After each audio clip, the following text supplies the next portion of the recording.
So let's say I have 3 bookshelves at home that are packed with movies, and I need to keep an Excel workbook just to know which bookshelf has which movie. So if you look here, I have movie titles and format. I also have 3 sheets at the bottom, bookshelf 1, bookshelf 2, and bookshelf 3. They're all identical in format. The only difference is they have a different list of movies. Let's say I wanted to add a background color to the header, just to make things a little prettier in this sheet. To do that, I would select row 1, select the paint bucket tool here, select the color I wanted, and release. And there you go, I have a gray header. I could do the exact same change to bookshelf 2, select the first row, apply the color, same thing to bookshelf 3. Now that works, but it's pretty manual. And I wanted to show you a better way. I'm going to press undo 3 times. Okay.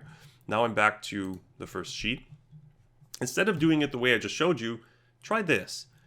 Go to the first sheet, hold shift, and then left click the last sheet.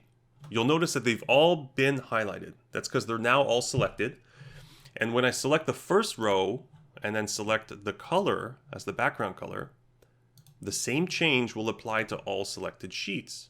Now that's cool, but you know what's more impressive? The same thing works for formulas. So look at this. I'm going to go back to bookshelf 1.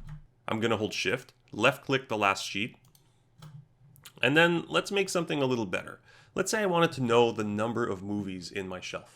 So let's type here, number of movies, and then we're going to put it right there.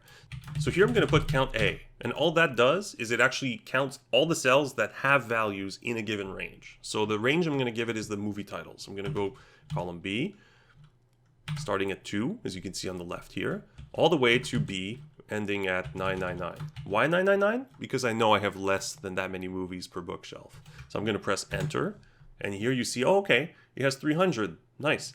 And if I go to bookshelf 2, 169, bookshelf 3, 342, I only had to change it in one place and all the cells were configured. Now, if you know your workbook is going to have many sheets that are identical in layout, you can leverage this to really save some time. And just so you know, control works too. Let's say I wanted to select bookshelf 2 and 3 and make their header color, yellow for whatever reason. And then I go to bookshelf 1, that one's still gray.